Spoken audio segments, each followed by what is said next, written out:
Have you ever wanted to take a trip just for yourself, but the guilt held you back? Yeah, that was me a few years back. I felt that wanting to travel the world, go solo in adventures around the world was being selfish. I was like, what kind of wife wants to leave a husband behind and go explore the world?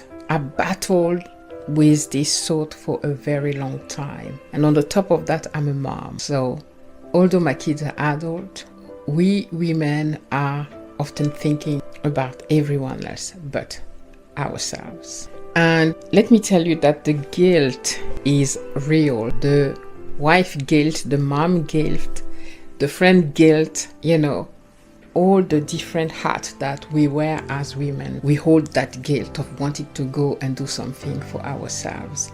And that guilt almost kept me from taking the best decision I've ever made. So today I'm sharing with you how I talked to my husband about my need to travel solo. And I hope this will help you too. When I first thought of the idea of travel solo, I could hear that little voice in my head telling me, are you selfish? What if he feels left out? What would the family say? What would the friends say? What about the kid? What kind of wife are you? This is not normal. A couple is supposed to be together all the time, travel together. I had all these different ideas that were flowing in my head. Right? And that guilt sat so heavy on my chest because I didn't want my husband to feel that I was running away from our marriage, which was not the case. After many months and even years into the planning before I start going to that first solo trip, I realized that wanting to go solo travel has nothing to do with me running away from my responsibilities, from my marriage, from my family. Instead, it was running toward myself, finding joy into something that I dearly love. This is my passion. Solo traveling is the best self-care I can do for myself. And traveling solo, what I discovered as well is really finding yourself. After years of looking after your kids that are now grown, because I'm talking to women over 40, over 50, over 60 that want to go and travel solo, we often have looked after our family for a very long time. And we have trouble at some point discovering who we are because we've been busy looking after our families, which is fantastic. But you come to that stage where the kids are now big and doing their own things and you don't know who you are, you don't know what are your hobbies. And solo travel is the best way to find that, to find what you love, to find what makes you happy, that brings you joy. And this is why I've discovered it has nothing to do with running away from home, running away from your marriage. It doesn't mean that there's an issue with your marriage, which a lot of people thought, came to me about that. It's really about self. It's about putting yourself first. And it's about growth. It's about peace. It's about experience. And man, it's just the best thing I ever done for myself to this day. And the other thing as well is when you come back from a solo adventure, you are full of energy. Your cup is full. You can now share all this experience with your husband, which just makes your marriage richer. We talk so much more with my husband when I'm abroad, traveling, and when I come back, that there's no event in the marriage. We're there, we living everyday life. So it's a benefit for the marriage. A lot of women, it will be difficult to have that conversation. It was not easy at first because I never really traveled alone, going on adventure except going to my family or things like that, right? So I sat down my husband and had that conversation with him. I made him understand that me wanting to travel had nothing to do with me wanting space from him and from our marriage.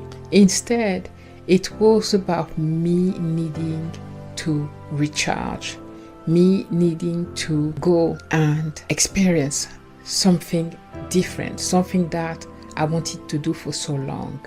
But I was in another stage of my life, looking after our children and our family. And in that stage of our life together, I want to find my own passion.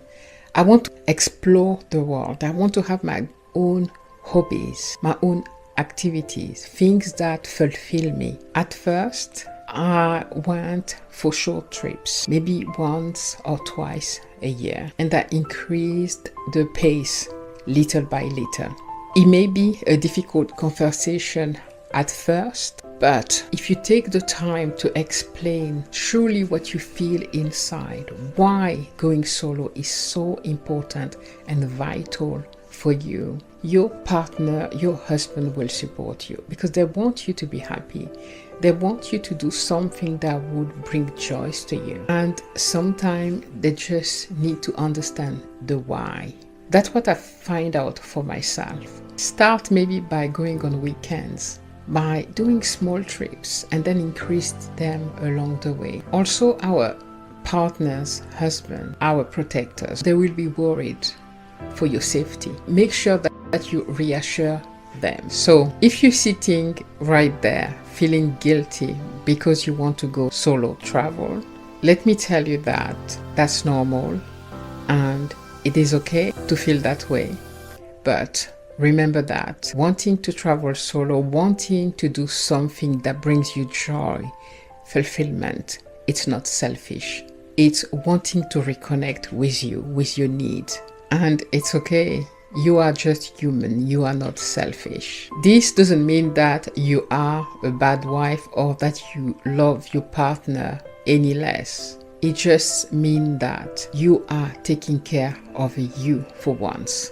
This is what worked for me when I had that conversation with my husband. Number one, be very honest and clear about your why. Make your partner understand that this is important to you. This is something that would fulfill you. Remind them that it's not about leaving them or running away from your marriage, but it's about finding yourself, reconnecting with yourself and filling your own cup. And number three, remind them how you traveling solo, going to recharge, will benefit your marriage. And it does. It so does. When I come back, I'm a better wife. I'm smiling. I'm happy. I have so many stories to tell. And it benefits the marriage. It brings so much more to the relationship. So it's definitely a win-win.